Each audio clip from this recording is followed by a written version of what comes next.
Apa khabar semua? Terima kasih sebab sudi menonton di sini. Jom kita mulakan menonton sambil minum kopi dan makan koci. Barulah kokoci.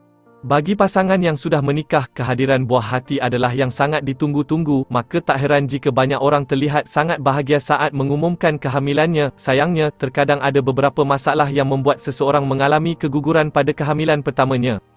Seperti yang dialami oleh beberapa selebriti tanah air berikut ini, mengalami keguguran di kehamilan pertama. Para artis ini merasa begitu terpukul dan sedih, bahkan ada yang sampai mengalami trauma dan memutuskan menunda kehamilan berikutnya. Siapa sajakah artis yang pernah mengalami momen pahit tersebut? Berikut jawabannya. Pasangan Aurel Hermansyah dan Atta Halilintar kini sedang berduka. Pasalnya, Aurel mengalami keguguran anak pertamanya. Khabar tersebut disampaikan langsung oleh keduanya lewat foto USG tanpa janin yang diunggah ke Instagram. Sebelum keguguran, Aurel memang sempat bercerita soal pengalaman dan masalah yang ia lalui dalam kehamilan pertamanya ini. Ia merasakan tubuhnya yang tak enak hingga sempat mengalami pendarahan. Tak lama menikah, Natalie Holscher sempat mengalami keguguran anak pertamanya dengan Sul. Diduga keguguran itu terjadi kerana ia banyak fikiran. Natalie pun merasa sedih dan kecewa kerana kehilangan calon buah hatinya. Sebagai suami, Sul pun tak henti memberikan semangat untuk menguatkannya. Beruntung, kini Natalie kembali hamil.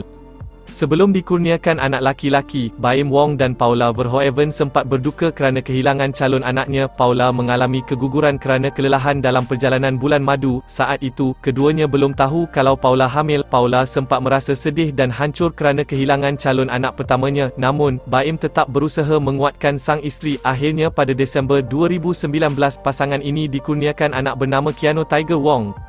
Sama seperti Paula Verhoeven, Irish Bella juga sempat mengalami keguguran sebelum melahirkan anak pertamanya. Sedihnya lagi, Irish harus kehilangan dua bayi kembarnya pada Oktober 2019 kerana mereka meninggal dalam kandungan. Penyebab kematian anak kembar Irish dan Amar adalah adanya plasenta yang lepas atau disebut solusio plasenta. Plasenta bayi lepas itu terjadi kerana Irish mengalami preeclampsia. Sarwendah pernah mengalami keguguran sampai 2 kali kerana kelelahan. Bahkan, ia sempat mengalami masa-masa drop dan memakai kursi roda kerana merasa lemah saat hamil. Mantan personel Cherry Bell itu juga sempat khawatir tidak dapat memberikan keturunan kepada sang suami, Ruben Onsu. Namun berkat perjuangannya, ia hamil lagi dan telah melahirkan 2 anak perempuan, Talia dan Tania. Atikah Hasiholan pernah mengalami keguguran di kehamilan pertamanya. Saat itu, kandungannya telah berusia 4 bulan. Isteri Rio Dewanto itu sempat mengalami trauma kerana keguguran pertamanya. Pasangan ini pun menunggu cukup lama hingga akhirnya Atikah hamil lagi dan melahirkan puteri pertamanya, Salma Jihana, pada Mei 2017. Menikah dengan Firmansyah Mahidin Putra pada 7 September 2014, Chua tak pernah mengalami keguguran di kehamilan pertamanya saat usia kandungan mencapai 3 bulan. Penyebabnya lantaran kelelahan dan muncul flek. Tak hanya sekali, Chua rupanya sempat mengalami keguguran 2 kali sebelum akhirnya kini memiliki 2 orang anak.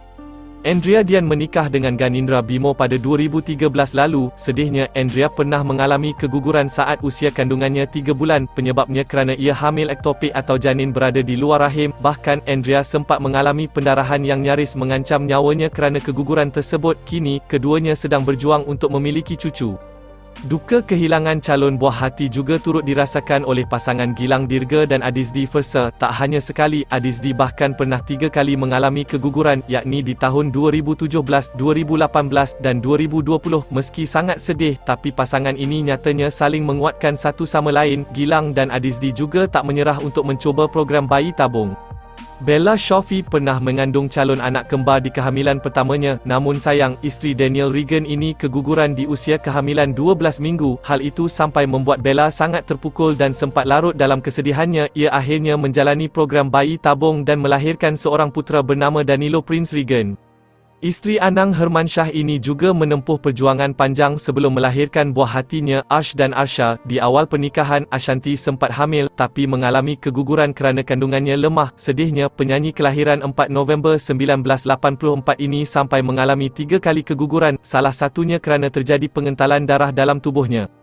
Menikah dengan Datuk Khalid Muhammad Jiwa pada 2006, Siti Nurhaliza harus menunggu selama 11 tahun sebelum akhirnya dikurniakan anak. Pada tahun 2015, penyanyi asal Malaysia itu sempat hamil tapi berakhir dengan keguguran. Hal itu membuatnya lebih berhati-hati dalam menjaga kandungannya dan memutuskan rehat sejenak dari dunia hiburan. Sampai habis awak semua menonton. Terima kasih sebab sudi menonton di Kokoci TV Channel. Semoga yang memberi sokongan kepada kami Kami doakan semua mendapat rezeki yang melimpah ruah. Jangan lupa jika nak sebarang bekerjasama, ada email kami di bawah tu. Sampai di sini sahaja dulu. Tengok-tengok juga video yang lain. Sekian, terima kasih.